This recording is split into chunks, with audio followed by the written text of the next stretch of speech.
sideline. Godwin cannot stay in bounds. It's third down. Underneath, and touchdown, Rachaad White.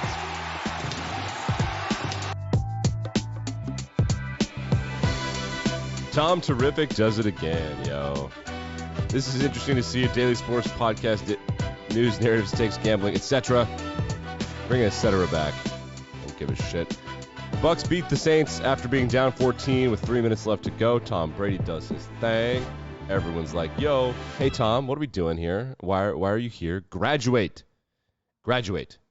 He's losing weight. He looks skinny and shitty. He looks like he's dying. A doctor said that to my face. Tom looks like he might be sick. Yiggity yikes, bro. 45 years old.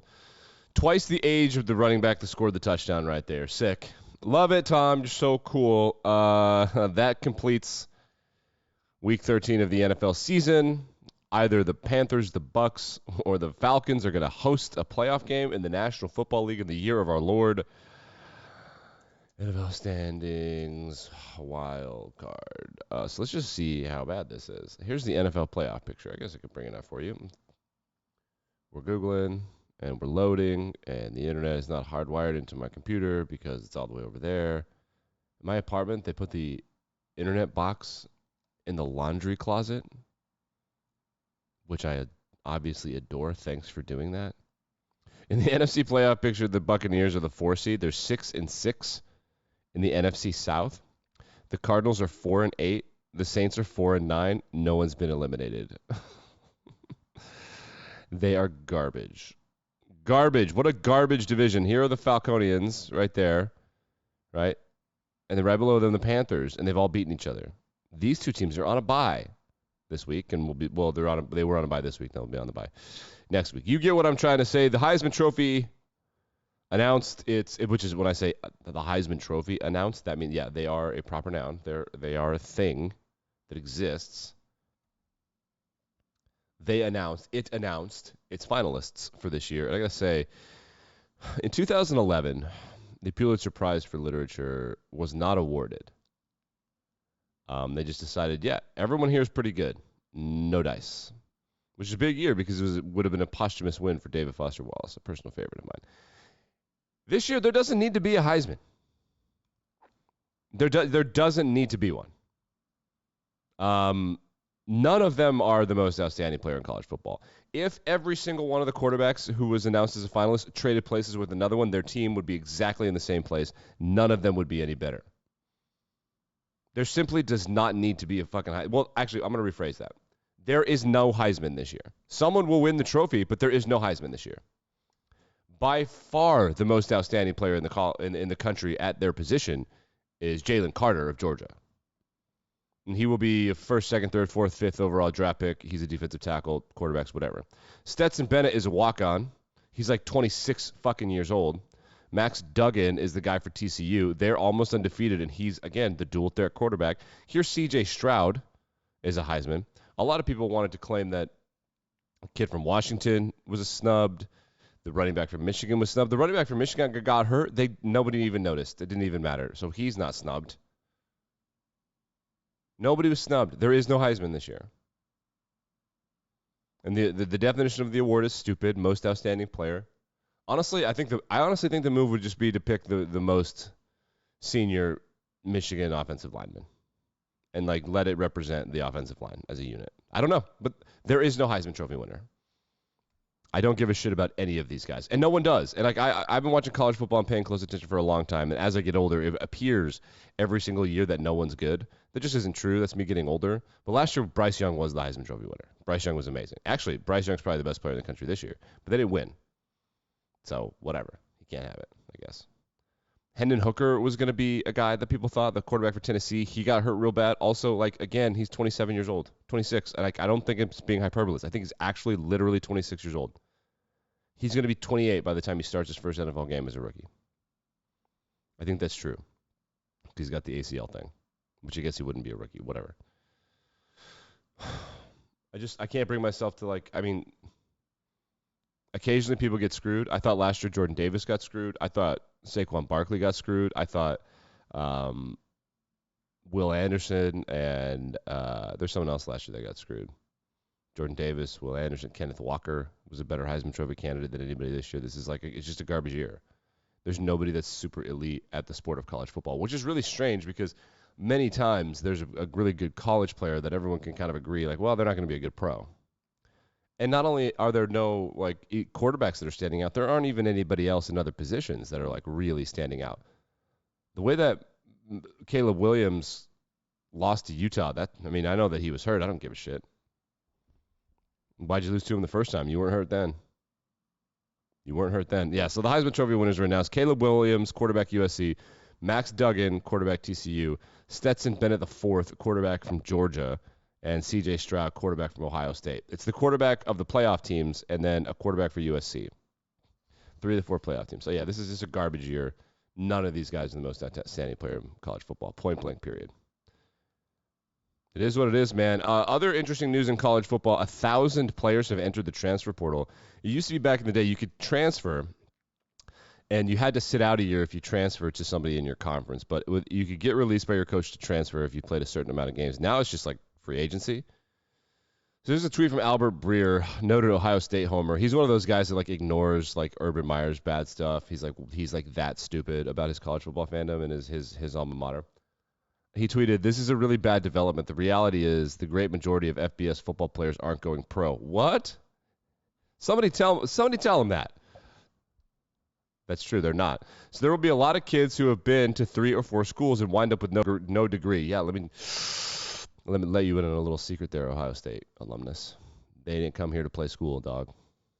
Someone should get a handle on it. No one cares. No one gives a motherfuck, dude. This is just another monetizable thing. If college football were smart, they would make the transfer portal a TV show like the NFL. And if the NFL were smart, they would broadcast it on their own network. No one cares. This is it's not college football. It's college affiliated football. There are 5 schools where school matters, and there are 25 schools where school kind of matters, and that's about it. Until you give them the fall semester off and tell them that they have to go to school in the spring semester, they're just not going to school. They're just not. A lot of those dudes study communication, and then they have to get something out of there. That's what I studied in school. But when you study careers like that, you really got to work hard on the extracurricular stuff, make connections and learn other skills, like software and things. So they're just not doing that. Had an interesting last college football note. Had an interesting moment from Ohio State. So last year they had 3 elite receivers, and Jackson Smith and Jigba was the only one that was an underclassman. Chris Olave, Garrett Wilson were super elite. They are obliterating the NFL right now. Garrett Wilson had another great game against Minnesota this weekend as a rookie. Chris Olave played last night. They're great. These are great receivers. And Jackson Smith and Jigba, they thought might have been the best one. He's had kind of a disappointing year. He was pegged as a top 5 draft pick at the end of last year, heading into the following year. He's been incredibly disappointing and has fallen to the second best player on his own team at his own position, which is Marvin Harrison Jr., who that guy's amazing. He might have been a better Heisman candidate, actually. Regardless, people have been worried about holding out for bowl season, which makes I argue for holding out. There's millions of dollars at stake. The Jalen Smith and Matt Corral, where you lose a round in the draft, it's hundreds of thousands, millions of dollars. Jalen Smith lost out on probably $5-10 million over his lifetime, which for people who don't make that money, you're just what's the difference? $5 million is the difference. Jackson Smith and Jigba, this elite wide receiver whose team is going to the college football playoff, is not going to play in the playoff. We're just going to see more of this. And the players that go to Alabama and go to Ohio State, they go there because it turns them into elite professionals. The big draw is that if you go there and you get coached by this system and these people and just the stability of this program, you're going to go pro and you're going to be good, which is true. Georgia's starting to get that way. Oklahoma here and there, certain positions at those schools like Penn State, Notre Dame. Receivers from USC, there are schools that do that. You go there because you're going to go pro. Now he's going pro. It's I don't fuck a playoff, man. I never will criticize people that are looking out for themselves and their family for money. Money is something that, he should play in the playoff. He shouldn't. Ohio State should pay him $20 million if they want to play in the playoff. If he wants $20 million to play in the playoff, then he wants $20 million. If you ain't got it, then I'm gonna go explore the path that does, because the difference between the 10th overall draft, and it's not a negotiable contract when you get drafted into the NFL. The rookie deals are set by the collective bargaining agreement, and rookies don't have a seat at the table because they're not in the NFL yet. So that means that they are never part of the conversation when these CBAs are negotiated. So there is a millions and millions and millions of dollar difference between being drafted 7th and being drafted 27th, which he could go anywhere between those places for sure. 7th would be kind of high, but it's definitely possible for him to be top 10. But it's also possible for him to be at the lower half of the first round. So if you had broken a bone in the college football playoff and can't go to the combine and can't do all this stuff even for 6 weeks, it's like $3 million. So, I mean, I get it. Definitely a little bit of a shock, and it does scream, oh, hey, I don't really have a good year and I just want to go home. It does scream that for sure, and that's definitely part of it. He's not had a great year. It is what it is, though, man. Like, that's how it goes. Let's go to some petty wars in the National Hockey League, huh? Jacob Truba annihilated this guy for the Chicago Blackhawks, and Andreas Athanasiou. And then Andreas Athanasiou said after the game, this is a quote, because Truba is the captain, right? Here he is in the picture. He's the captain for the New York Rangers, and he's having a really shitty year. He makes a ton of money. He said, quote, he's an $8 million man with 0 goals, so he has to figure out how to do something when making that much. If you can't help the team, I guess you try to hurt guys on the other team. Damn. He's like, you suck, dinosaur. Score some goals.